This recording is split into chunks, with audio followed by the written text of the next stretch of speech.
I have the honor to introduce Professor Joaquín Pérez from the University of Granada. He is an expert on geometric analysis, variational geometric problems, and today he's going to talk about recent advances in minimal surface theory in R3. Okay, thank you very much. Can you hear me without the microphone?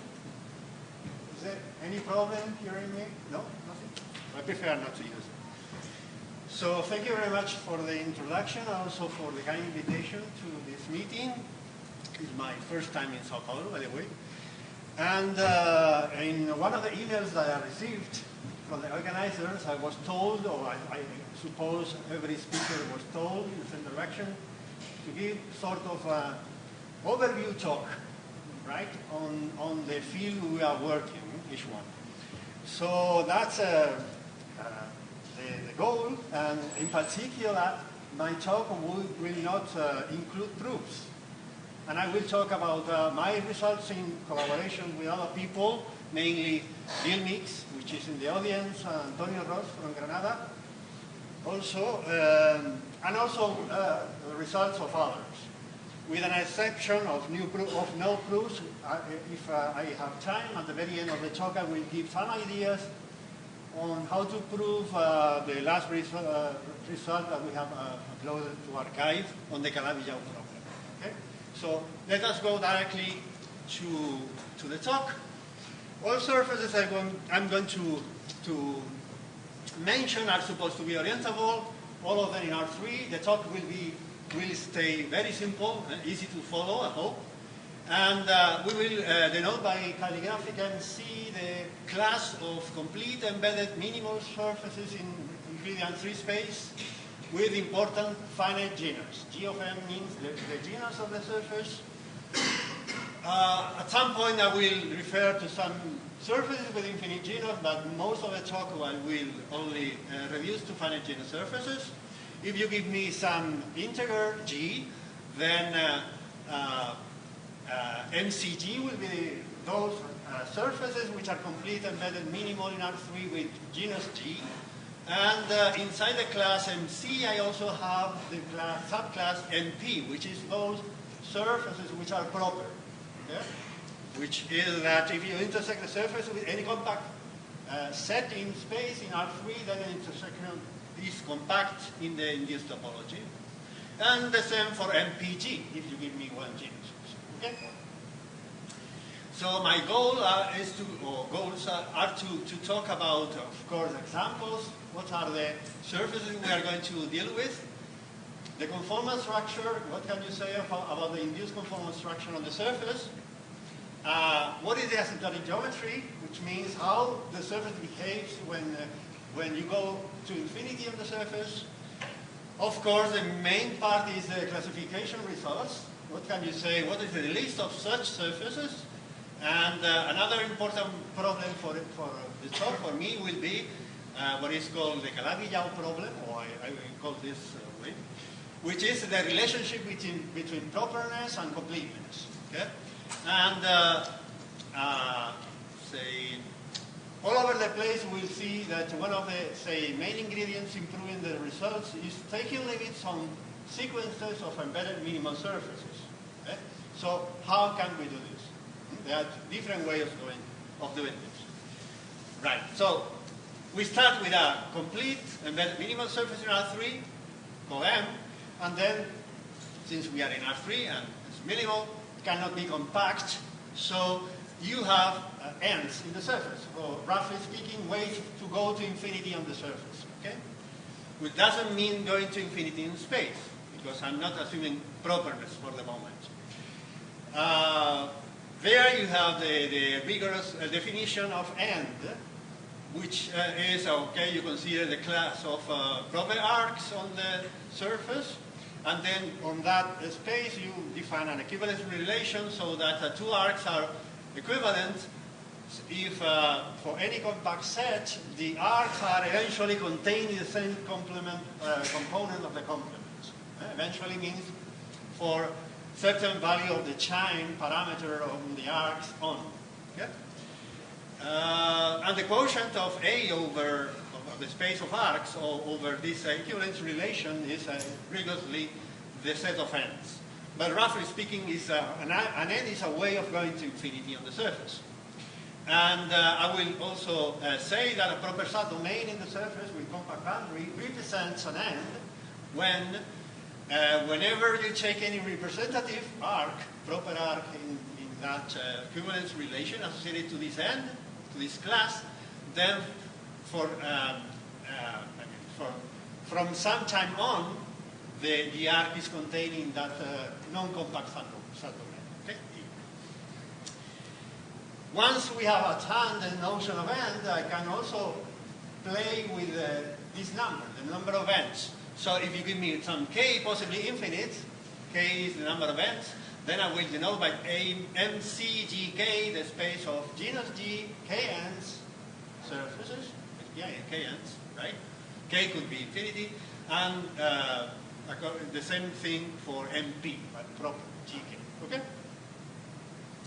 So let's go to the, say, simplest family, which are those with finite topology. Since I'm always thinking about finite genus, finite topology means finitely many ends in this case, okay? And here you have the some of the classical examples. For the plane, catenoid, the only one of revolution, helicoid, the only one which is ruled. Then we make a big jump in time. So the next example was discovered in this country by Celso Costa in '82, which was a torus, right, with 3 punctures, 3 ends, and then generalized for any genus by Hoffman and Meeks. For instance, there you have a surface with 3 ends on the right, and I think it's genus 20. So we have plenty of examples. So now even multi-parameter families of examples in this one. Okay? And one very important result proved by Goldin and Minicosi in 2008 relates properness with completeness in this class of finite topology. If you have a surface which is complete embedded at minimum R3 with finitely many ends and finite genus, finite topology, then the surface will be proper. Okay? And based on that, actually the problem is older, but that I'm going to present it this way. We have the Calabi-Yau problem, the embedded Calabi-Yau problem, which is, can you drop finite topology, this assumption, and still have that properness implies, completeness implies properness? This is an open problem so far. And we will see that we have produced a result recently which says that under finite genus, the answer is yes, with an additional assumption on countably many ends. Even weaker than that, but I will explain this later. So let's go to, I'm still in the finite topology case, but I'm going to divide the discussion into one end or finitely many, but at least 2. The behavior is completely different. So suppose first that the number of ends is 1 for my surface. Then the main result here is due to Mix and Bill Mix and Harold Rosenberg in 2005. They showed that if you suppose simply connected, that in my notation will be genus 0 and 1 end, and proper, then the surface will be either a plane or a helicoid. In particular, the conformal structure will be C. Although you cannot see, or at least me, I don't know. But P is in red. Why P is in red there? Because the theorem that I have just mentioned assumes proper.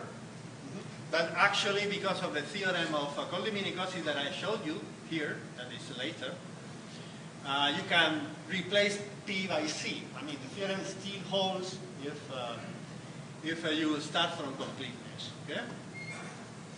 And what happens for one end but higher genus? Well, if you take a finite genus bigger than or equal to 1, then Bersen-Brainer and in 2011 and independently Bill and myself, that we showed that the surface the asymptotic geometry is that of a helicoid. So it's asymptotic to a helicoid. And also that is conformally parabolic. Parabolic means what you see there is that the Liouville theorem holds, essentially, in the surface. Yeah?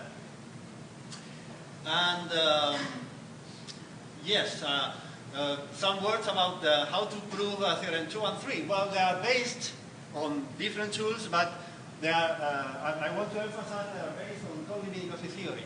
So, in particular, on a theory that allows you to take limits under very wide conditions, assumptions, that I will try to explain later. Next result I want to mention here, proved by Hoffman, Weber, and Wolf in 2009, was an existence result, which is that you have a genus 1 helicoid.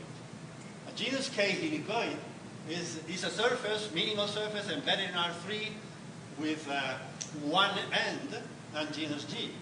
And by the previous theorem 3, the asymptotic geometry of the surface has to be the one of the helicoid. So that this explains the name of genus G or genus whatever helicoid. So they show that the existence of an example of an helicoid with genus 1 side, minimum. And more recently, in 2016, Hoffman, Trezé, and White generalized this theorem to proving existence of a genus G helicoid with any kind of any possible genus, finite. Okay? By the way, the way of proving theorems 4 and 5 is completely different. In particular, it's not known if the example in theorem 5 for G equal 1 is the same as the example in theorem 4. Theorem 4 was proven by some sort of, it was known before that there exists periodic genus 1 helicoids, which are surfaces that in R3 have infinite genus, but they are periodic under a screw motion. Okay? And in the quotient by the screw motion have genus 1, like it happens with the helicoid, which is invariant under a screw motion and gives you genus 0 of the quotient. Okay? And then what these authors in theorem 4 did is to, consider a sequence of periodic, by screw motion, genus 1 helicoids in R3, right? And take the parameter in the sequence to be related to the angle of the screw motion. So that they showed that if you take the angle going to infinity, which means that you lose the periodicity, and you take limits, there is a way of taking limits and obtaining a genus 1 helicoid in the limit, which is not periodic. Okay? Versus in theorem 5, what they did is to work in S2 cross R, another ambient space, not in R3. In the two-sphere with the constant curvature metric, cross R. There, they showed by different methods existence of an embedded minimal surface which has the appearance of a helicoid, but now not with one axis, but with two axes because of the geometry of S2 cross R, and some plane of symmetry. You can think of two axes vertically and one vertical plane of symmetry. So what happens on one side of the plane happens at the other side of the plane because the surface is symmetric. Okay? And they produce a minimal surface embedded in S2 cross R with any genus 2K or 2G, double genus. Okay? And now they did this construction putting any radius on the sphere. In particular, if you take the radius going to infinity, then you will end up into R3. And if you take the sequence of examples of genus 2G, and you normalize them somehow so that one of the parts at one side of the plane stays, the other part will go to infinity, then you will produce at the end an example which is minimal in R3, and we have the topology, have the genus. In particular, you will have this example. Okay? Here you have two pictures of genus 1, 2, and 3. But there is an open problem here, which is uniqueness. We don't know what is. It's natural to think, well, I don't know. But maybe they are unique. For any genus, you have just one example. Okay? Okay, now let's go to finite topology by finitely many ends, particular, but at least two. So the main result here is due to Godin in 1997. He showed that if you take a properly embedded surface, you can put there, again, complete by Colli-Minicosi, theorem 1, then actually the surface lies in a very well-known family. It has finite total curvature, which means that the Gaussian curvature is integrable, right? And then it will be an integral multiple of minus 4 pi. And it was known long before by Osterman, of proven, that then the conformal structure is also very well controlled. Is that of a compact Riemann surface, that you have here mg, genus G, minus a finite number of points, particularly it's parabolic again, and the ends, which are represented by these points, these punctures, are asymptotic to planes or half-catenary. Right? Not only that, but also the Gauss map of the surface, which in a minimal surface is a holomorphic function, is a meromorphic function, extends meromorphically through the ends. So then, this is a meromorphic function on a compact Riemann surface, and this way, finite total curvature surfaces, minimal surfaces are, say, the closest one to being compact in the family of minimal surfaces. In particular, you can apply results of compact Riemann surface theory. Three classification results in this line. First one by Shane in 1983. You showed that you assume finite total curvature and two ends, right? Then the only possibility is the cutting. This is an application of the Alexandrov reflection technique, moving planes. Hence, how do you know this? Call this method. Next result I want to mention was due to Antonio Rosa and Francisco Lopez from Granada both. In 91, they showed that the classification of genus zero minimal surfaces with finite total curvature. So if you have a finite total curvature, then the only possibilities are the plane and the catenary. And here the main tool is the Wessels representation, so the complex representation that uses the fact that you can extend to the compactification because it has finite total curvature, and another tool which is called the Lopez-Ross deformation, is that you can deform for a surface that has a flux in one direction. Flux is an invariant in homology that you can associate to a minimal surface. For a surface that has flux in one direction, you can deform it through minimal surfaces. And the last classification result I want to mention in this, say, line was due to Celso Costa again. In 91, he showed, he classified tori with 3 ends, okay? And finite total curvature. And these are only the Costa toros and one parameter family found by Hoffman and Mix that contains the Costa toros inside. So all the examples so far satisfy, all the examples in the finite topology case satisfy this Hoffman-Mix conjecture. That is, if you take a surface of finite total curvature, complete embedded in R3 minimal, then the number of ends cannot be bigger than genus plus 2. You cannot put too many ends without increasing genus. Okay? This is an open problem so far. Yeah? But in 2016, Bill, Antonio, and myself, we were able to show that, not that given a genus, the bound for the number of ends is G plus 2, the bound by above. But existence of a bound, which means if you give me one genus, then there exists some bound, C, depending on that genus, so that the number of ends of any example will be below that constant, depending on the genus. Okay? Again, this is based on taking limits of minimal surfaces using Cauchy-Minkowski theory, doing some surgery also, but I will not enter into details here. It's related to something that I will explain later. So, let me show you an application of this in terms of index of minimal surfaces,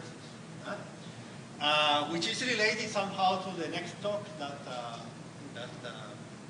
we will have this morning.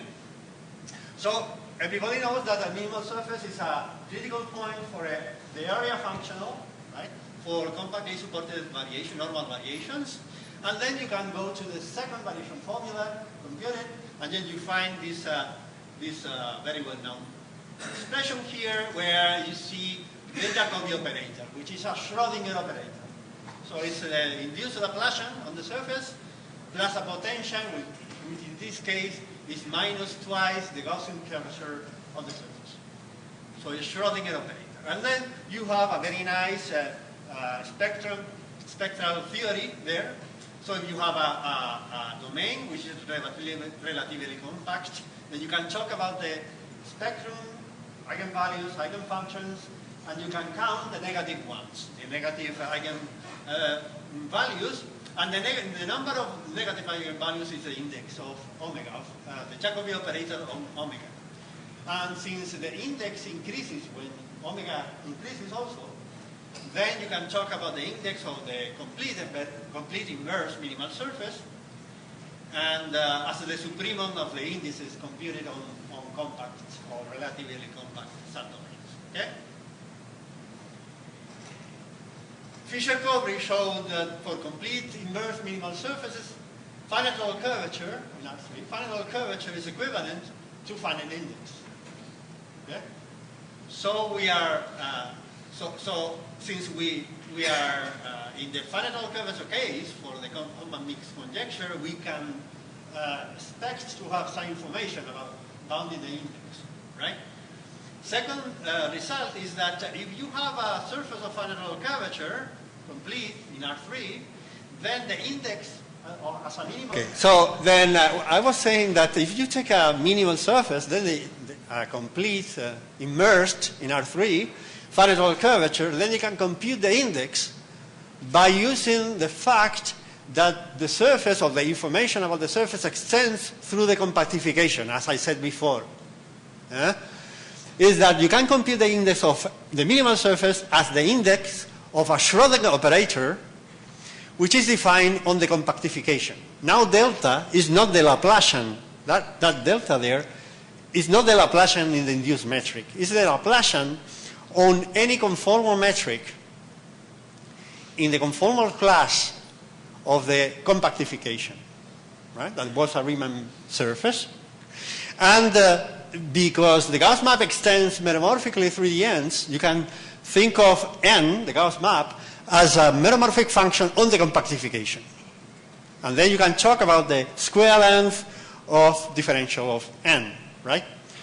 Or square length of the second fundamental form of the surface is the same. But now you can see that information on the compactification. In particular, if you take a holomorphic map on a compact Riemann surface, you can think of the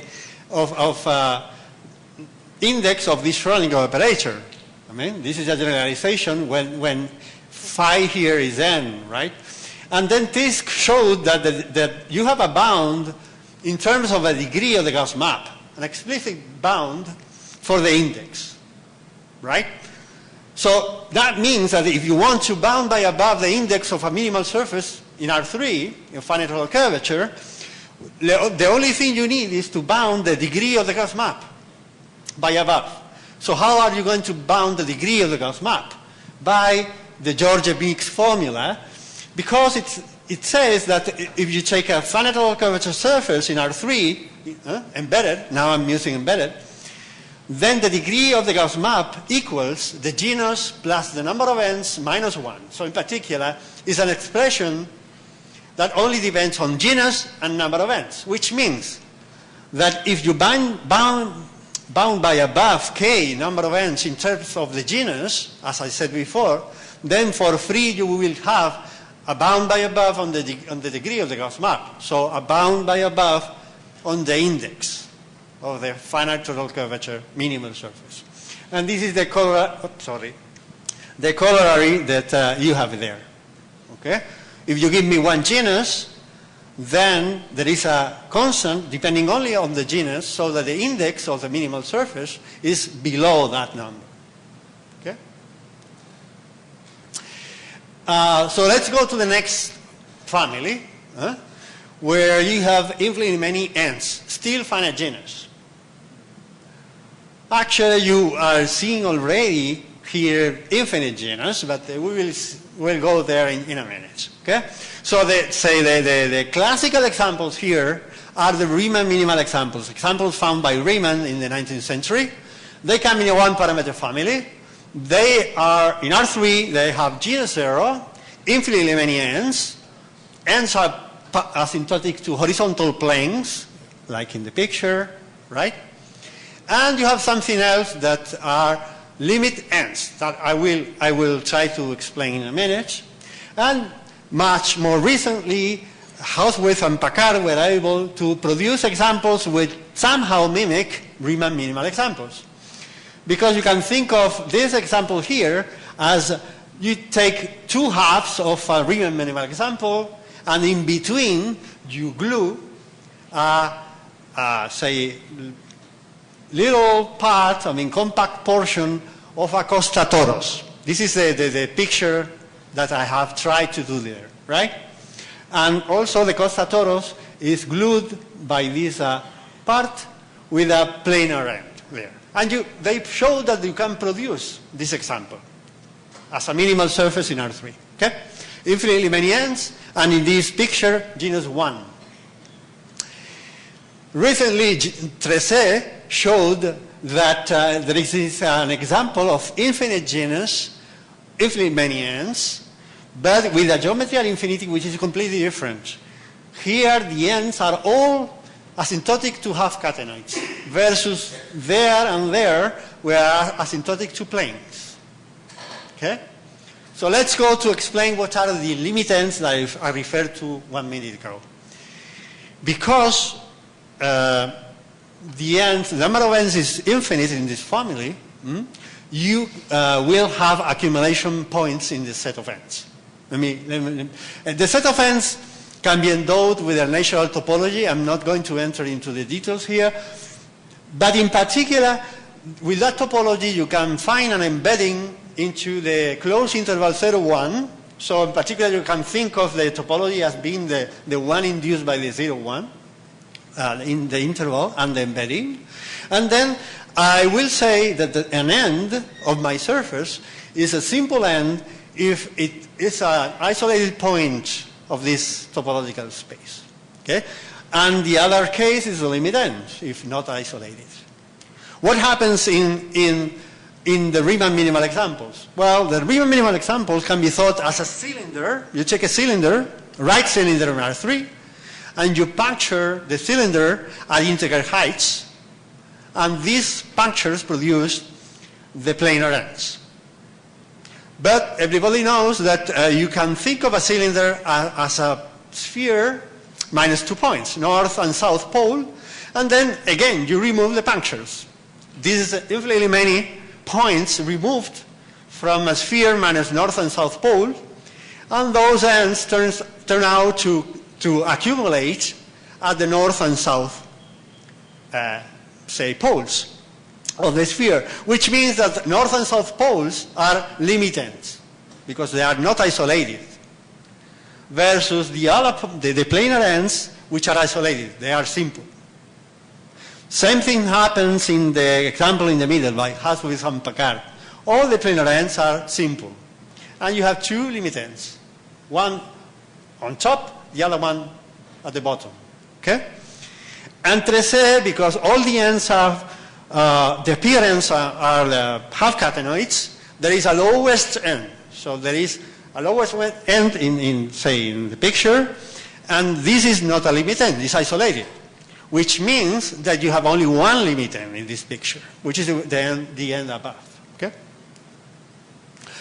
There is an important result in design given by Colin, Kuznets, Mix, and Rosenberg proofs in 2004 that says that if you take a a proper minimal surface, then it will have, with infinitely many ends, it will have at most 2 limit ends. You cannot have more than 2 limit ends.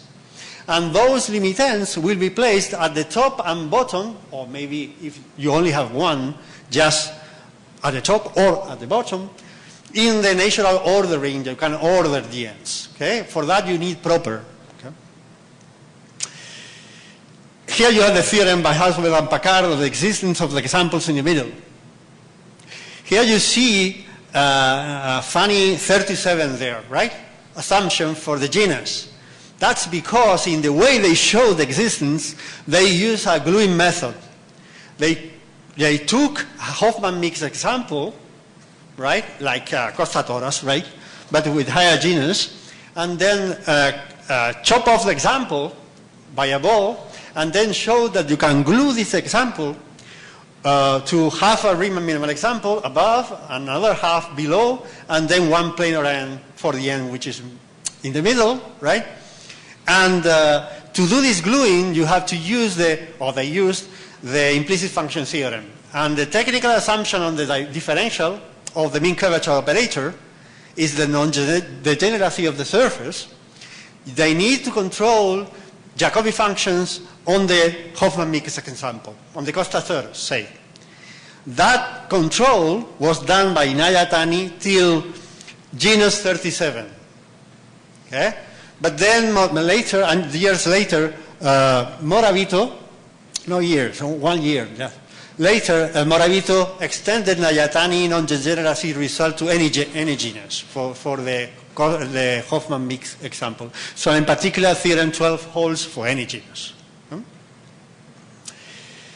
Now, in 2004, Bill, Antonio, and myself, we showed that if you take a properly embedded minimal surface in R3 with finite genus, important finite genus there, then it's impossible to have just one limit end. So example by Trece with infinite genus has to have infinite genus. It's impossible to find such an example with finite genus. Okay? Again, this is an application of Koldymyk-Nikodym theory. And in our paper, 1 year, in 2015, we showed that classification for genus 0, infinitely many ends, the only examples are the ones that I showed you at the beginning, which are the Riemann minimal examples. So they come in a one-parameter family that is based on one on Koldymyk-Nikodym theory and also on a use of the Korteweg-de Vries equation. And we also produce an asymptotics for finite genus, not genus 0, with 2 limit ends, which says that if you have a properly embedded minimal surface with finite genus and 2 limit ends, then the middle ends, the simple ends, are asymptotic to planes, like in Riemann, and the limit ends are asymptotic, actually exponentially asymptotic, to ends of the Riemann minimal example, halves of a Riemann minimal example. So again, the construction of Haswell and Packard is essentially the unique one, right? Right.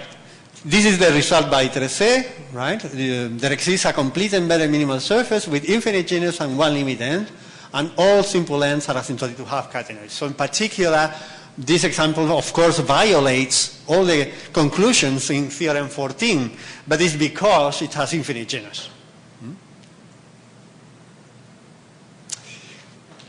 Yes, and very recently, and this is the result I want to explain a bit of the proof at the end of my talk, we showed that for surfaces which are complete embedded on minimal in R3 and finite genus, right, infinitely many ends, if you assume countably many, now I can say the word, limit ends, which is weaker than assuming countably many ends, right, countably many limit ends, then it has to be proper.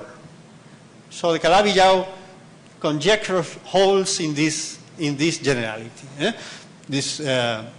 Yes. And not only that, but also you have exactly 2 limit ends and it's conformally parabolic. Right? So let's go to the second part of my talk and talk about a little bit of how you can check limits of sequences of embedded minimal surfaces. So from now on, A will denote an open set in R3 and Mn a sequence of embedded minimal surfaces in A, possibly with boundary. If they have boundary, they will be compact. Boundary will be compact. And then you have certain different possibilities for checking limits. First is the easiest way of doing that by using Arcelor-Ascoli. But since Arcelor-Ascoli is for functions, you have to pass from surfaces to functions. How are you going to do this? Just because every surface is locally a graph. But it's important to control the size of the graph, the size of the disk in which locally the surface can be expressed as a graph. This is given by the uniform graph lemma in terms of the curvature of the surface. So that's why you need here a uniform local bound for the curvature on the sequence. And also you have to control the number of graphs that each surface in the sequence produces. Right? That's why you are going to assume here a local uniform bound on the area of the surfaces.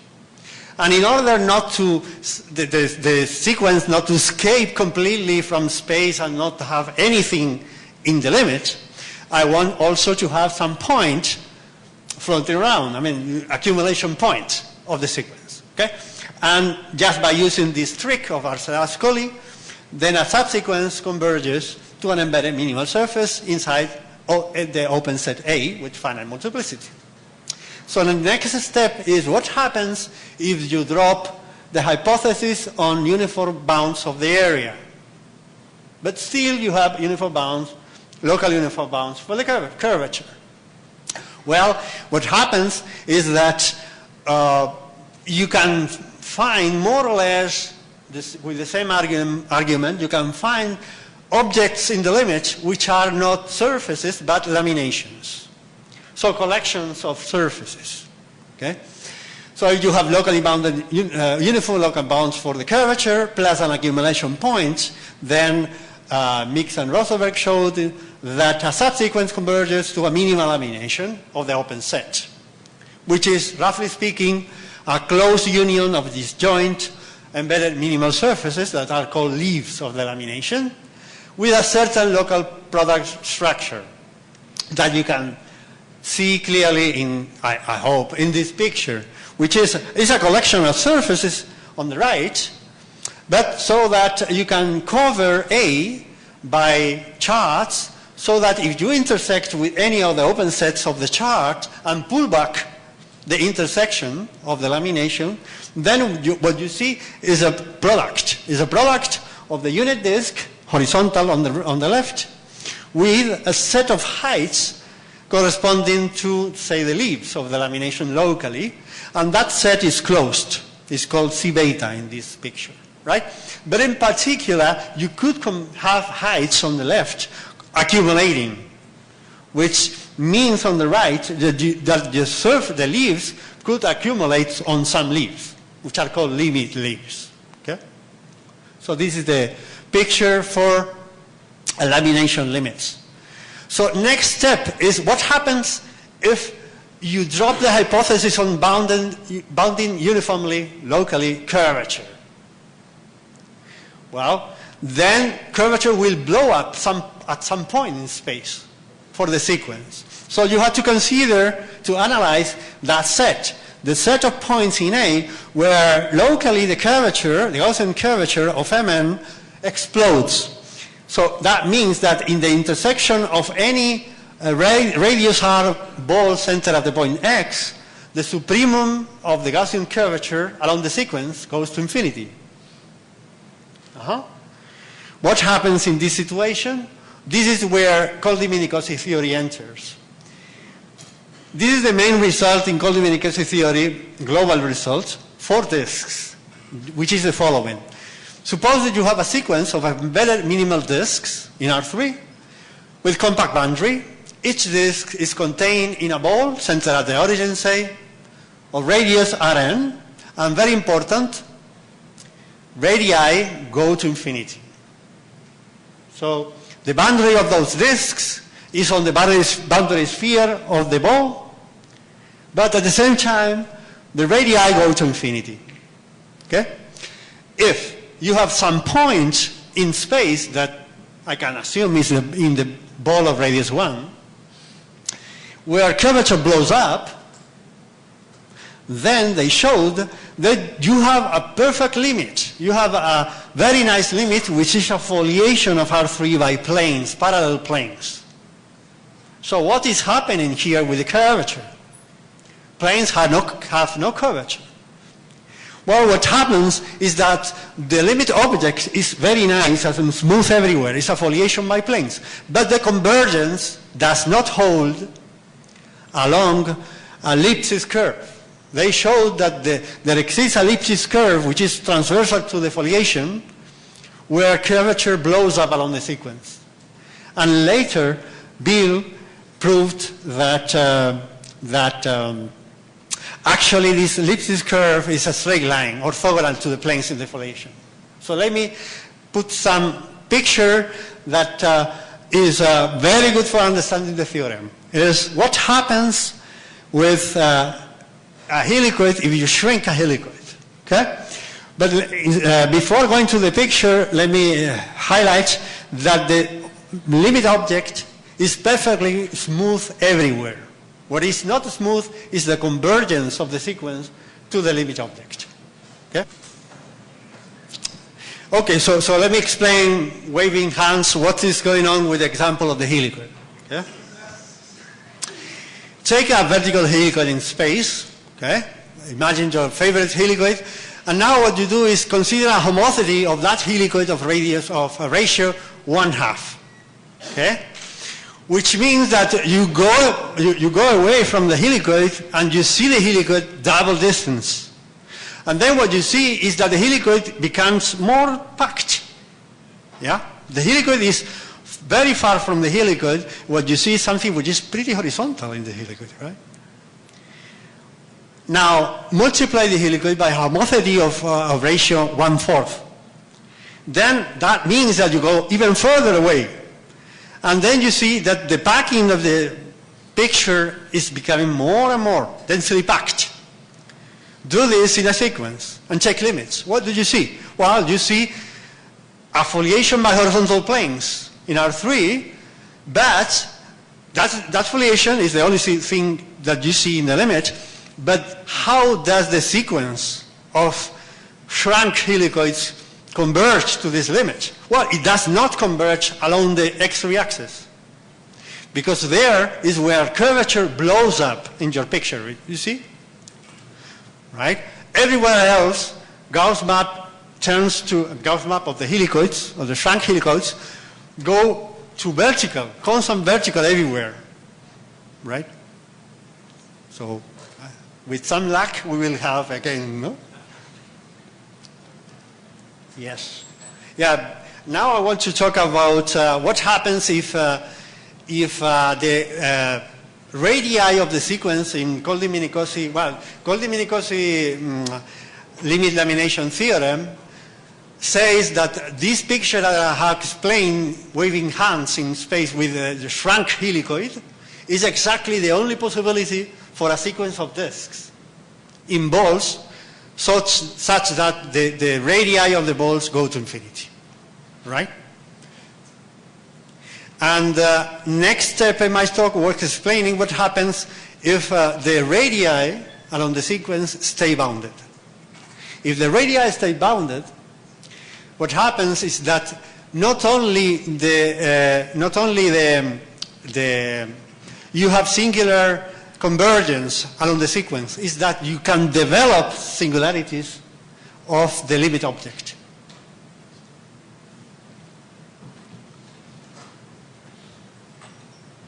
Right. I had a picture. It's difficult to explain the picture. Golding-Minikossi produced in 2005 an example of a sequence of embedded minimal disks, like in the theorem, in balls, in one ball of radius 1. All the examples in the same ball of radius 1, okay? With the appearance of something that behaves like a helicoid, okay? And the limit of such a sequence is a lamination of the puncture ball with a singularity, isolated singularity at the center. I would like to show the picture. The limit lamination, in this case, not only has a singularity in the center of the ball, but also it has 3 leaves. One is a completely smooth, perfect horizontal disk passing through the singularity, so that leaf in particular extends through the singularity. And then you have 2, say, helicoidal type minimal surfaces in the limit, leaves, which are rotating by above and below to this horizontal disk, okay? Infinitely often. In particular, those surfaces break the possibility of extend the limit object as a lamination through the origin. These 2 leaves, okay? And then this is the first example of minimal lamination in space with an isolated singularity. So the next question in say the theory is to analyze, okay, when does a minimal lamination have a removable isolated singularity? This is an example of a non-removable singularity, right? Because you cannot extend that minimal lamination through that puncture. And we means Bill, Antonio, and myself proved some years ago that the if and only if condition for a minimal lamination in a puncture ball to extend is that the product of the square of the norm of the second fundamental form of the lamination times extrinsic distance to the puncture, to the singularity, is bounded. Right? So this is an if and only if condition. In particular, the curvature explodes faster than the distance to the singularity in the Colli-Minkowski example. Right? Not only that, well, this theorem holds in general Riemannian 3 manifolds, not only in R3, but do better not enter in that.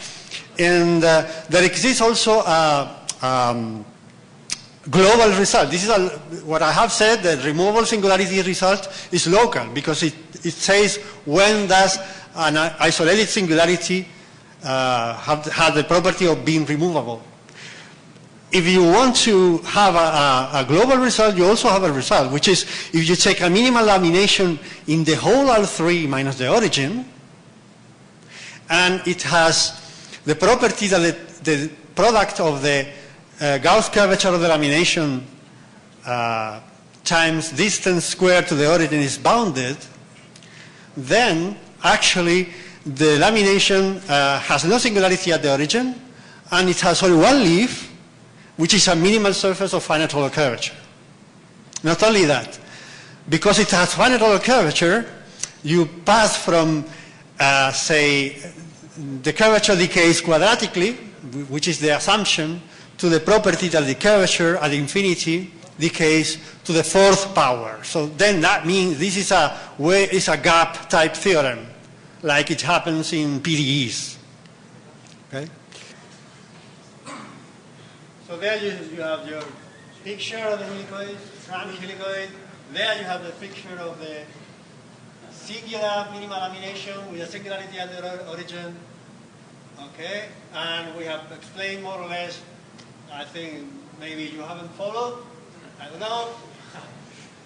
Right? Let me go further, because if not, we are not going to finish. And based on the Colli-Minkowski theory, remember that the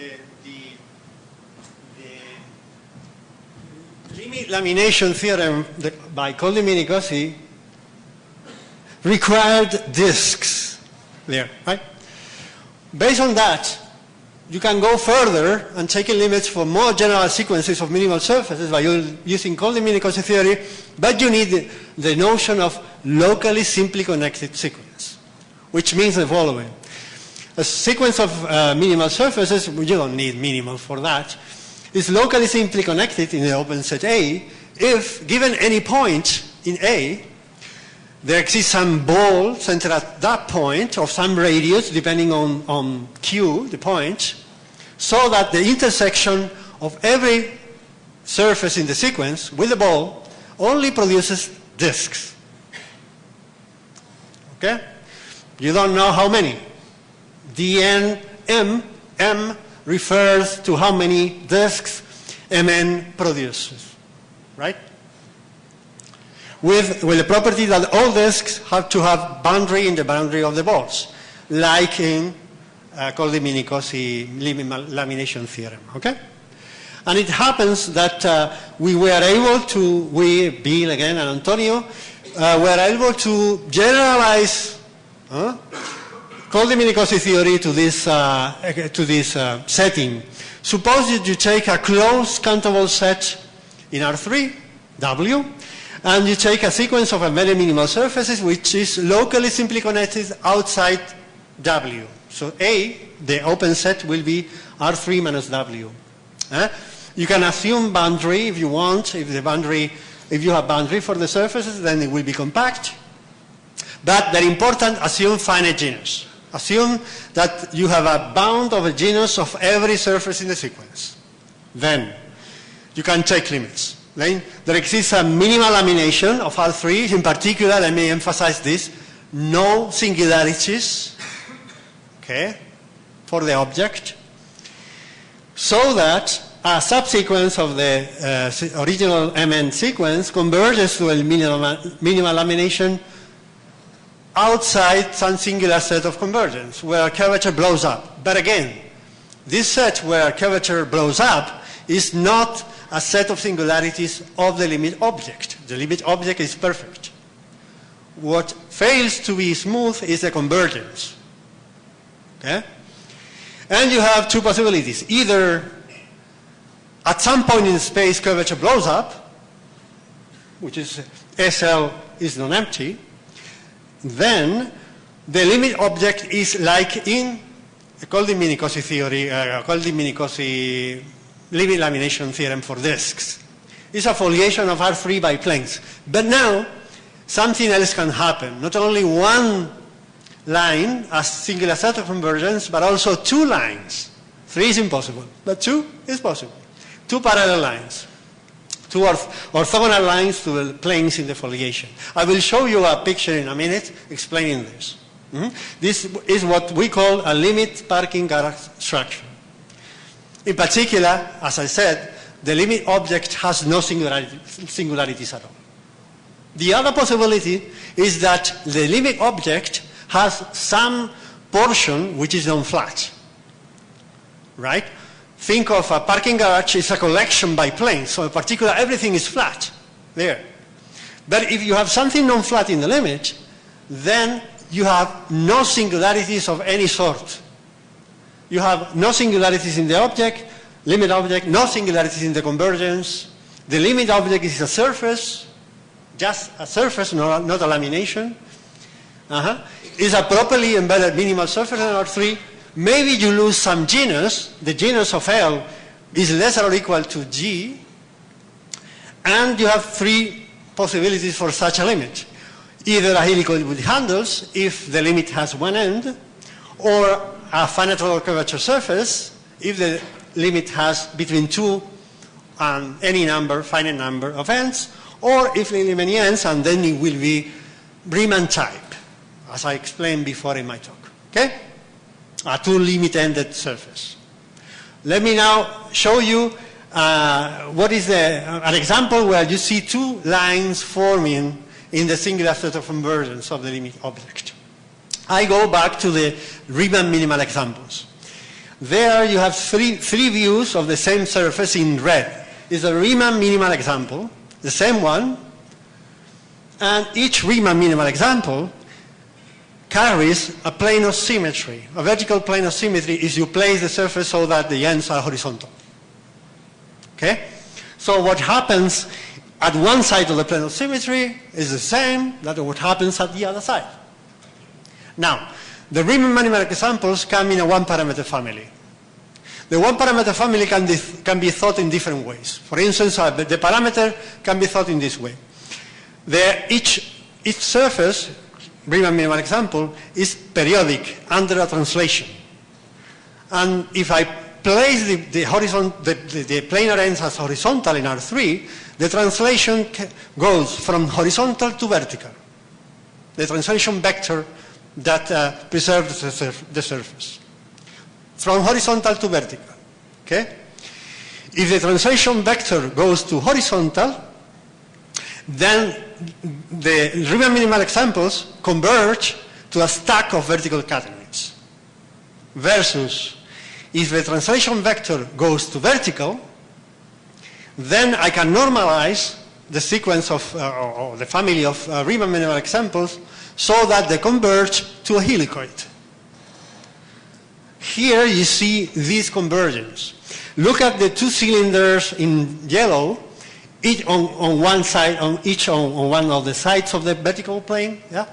And look at what each of the cylinders captures in the red surface. It reminds you, I hope, a helicoid. Yeah? What happens is that now I'm going to take the translation vector in the family of Riemann minimal examples to go to vertical. At the same time, two helicoids are forming in the red cylinder, in the yellow cylinders. And I'm going to normalize my sequence so that I'm going to keep the distance between the cylinder to stay, say, 1. And then the axis of the cylinders will capture the part where the axis of the helicoid forming is placed in space. And at the same time, the helicoids will become more and more densely packed, like in the picture of the Frank helicoid, but now with two lines, with two vertical lines instead of one. Okay? So that's the picture of a minimal parking garage with, you see, one helicoid is forming, say, right-handed on one side, and the other one is left-handed because there is a symmetry plane in between. And actually, the theorem that I showed you, the last theorem, says exactly this happens. Okay, in general. Yes, so this is the almost last, I think there are two more slides, and I'm going back to the Calabi-Yau. Do I have 10 minutes? Yes? Calabi-Yau problem. So remember the theorem that I showed you said, you want to prove properness for a minimal surface in R3 with finite genus, infinitely many ends, right? Assuming countably many limitants. This is what I want to show. Properness. Okay? To show properness, there is another important tool in the theory, which is the minimal lamination closure theorem, due by Bill Mix and Harold Rosenberg in 2006. They showed that a way of proving that, proving properness, is, starting from complete, is that the injectivity radius is positive for the surface. Even they allow compact boundary. If you have compact boundary for the surface, then the injectivity radius function, which is denoted by Im here, is bigger than some number, delta, outside some epsilon neighborhood of the boundary. And delta, of course, could go to 0 as epsilon goes to 0. But given epsilon, there exists some delta. Okay? If you prove that injectivity radius function is bounded away from 0, away from the boundary, then the surface is proper. Okay. Actually, the conclusion in theorem 22 is valid not only in R3, but also in any 3 manifold. But then the conclusion is not proper for M, is that the closure is a minimal lamination. Okay? Right. So now let me give you a sketch of the proof of the Calabi-Yau solution, say, in assuming countably many limitants. So I start with a surface which is minimal and complete in R3, finite genus, and infinitely many ends, but countably many limitants. Then I'm going to consider the space of limitants, which is a countable space. Okay?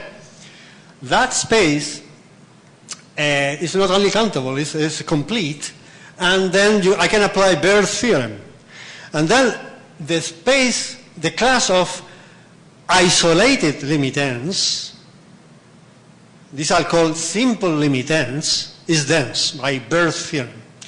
Let me explain what is a simple limit end. Simple limit end is just a limit end, so by definition it's an end which is a limit of ends, but it's a limit of simple ends. It's a limit, it cannot be a limit of limit ends, right? So although it's a limit end, it's the simplest case.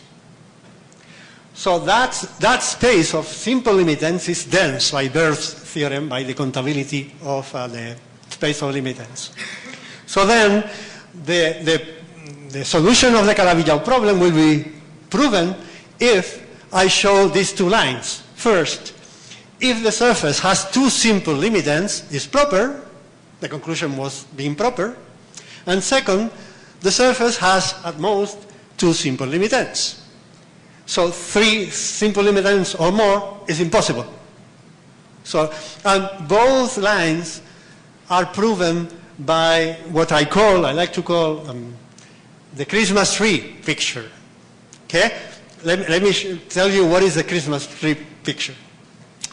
This first line of the Christmas tree picture shows line 1 there.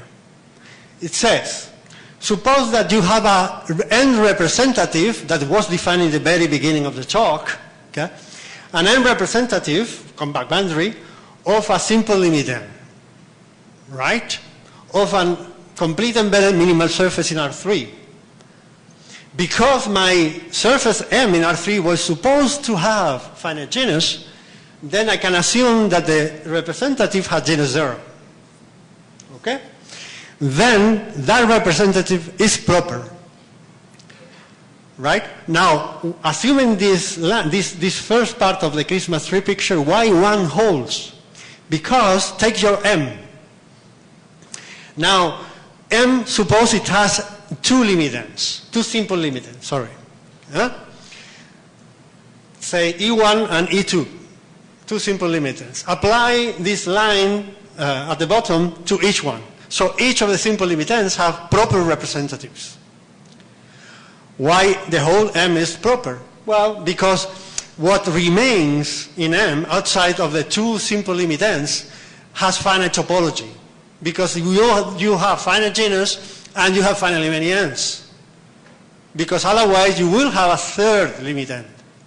And you only have two simple limit ends. Okay? So then M is just the union of three surfaces. Each one is proper. The two simple limit ends by this line, and the other part with finite topology by called the mini-Cauchy. And then with that, you have properness of M. So this proves the Calabi-Yau problem. Okay? But why second line in my sketch is true. We know now why 1 is true, assuming that the last line holds, of course.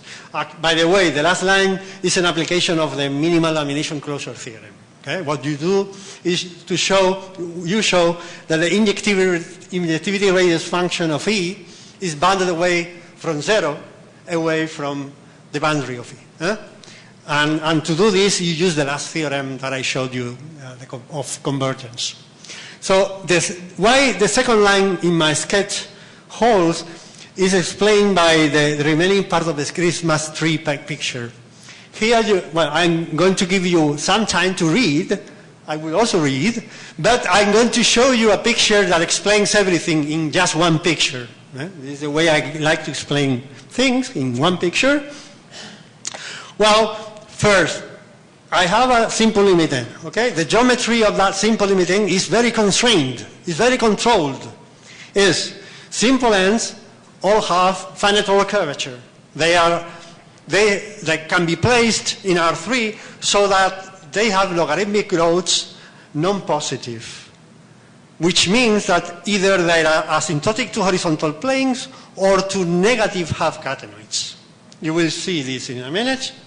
Second, in the ordering of E as an end, which is proper because we already know it's proper, the limit n is placed at the top. Okay? Third, the boundary the boundary of E is a convex planar curve so that it bounds up, of course, convex disk in a horizontal plane, but the interior of that disk does not intersect E. And last, the N itself is isotopic to half a Riemann minimal example. So you can deform that N into half of a Riemann minimal example. Okay? So now the picture, you see. So you have infinitely many N's, ordered by heights. Each one is either asymptotic to a half catenoid pointing down or to a horizontal plane. The top N is the limiter. The boundary is convex and is played at a horizontal plane, and the disk that bounds the boundary does not intersect the surface except along the boundary. Okay? So why this picture, the Christmas tree picture, and that is the very last part of what I'm going to say, explains why the second line in the sketch holds. The second line said, it's impossible that M has 3 simple limitants. So assume that the Christmas tree picture holds. Yeah, assume also that you have, by contradiction, 3, at least, or more, simple limitants. Then each one will fulfill the conditions of the Christmas tree picture. So each one will have this behavior, right? Then maybe you have one of them that so that the limitant is at the top, and then the second one, the limitant is at the bottom, because here I said, I didn't say, but it's written, up to a translation, rotation, and homothenity in R3, you have the Christmas tree picture, right? So you could have the first simple limitant is the top end in this picture, but then you have another representation of a Christmas tree the other way around, upside down. Okay? No problem. But then you have a third one, which means that at least you have 2 of them which are, say, top, placed at the top of the picture, right? And then you go to that slide, which is the very last one. Here you have 2 Christmas tree pictures, so that the limitant is on the top. Okay? Because of the property that I said before, that the convex disk bounded by the boundary does not intersect, blah, blah, blah, you can think of the gray part in the picture as a 3-manifold with boundary, piecewise smooth boundary, okay? But this boundary of that 3-manifold is made of minimal surfaces. And then you can there pose a plateau problem. So that the boundary you are going to solve the plateau problem for is exactly the boundary of, say, here is the boundary of E2, the second simple limit N. This way, standard theorems produce a surface which has finite index, which has in particular finite total curvature. So finitely many ends. This is the important part, finitely many ends. But the problem, the contradiction, is that, well, the surface that I have produced by plateau problem, by solving the plateau problem, is that one in the middle, all right? Because it's the one which lies in the interior of the gray region, whose boundary is made of the 2 simple limit ends of M, E1, E2, right? But the way you do the construction says that this surface in between, the one that you produce by plateau problem, is intertwined, is in between E1 and E2. And then it's impossible that it has finitely many ends because of the Christmas tree picture. Because you have infinitely many ends of this sort, you see? This and that and that. You have infinitely many of those. Then it's impossible that in between the two boundaries you find a surface that only has finitely many ends. Okay? But the one that you produce here by solving a Plateau problem has, but because it's a minimization problem, right, has finite index by Fisher-Colbury. And that's the contradiction, and also that's the very end of this accidental talk. So thank you for your attention.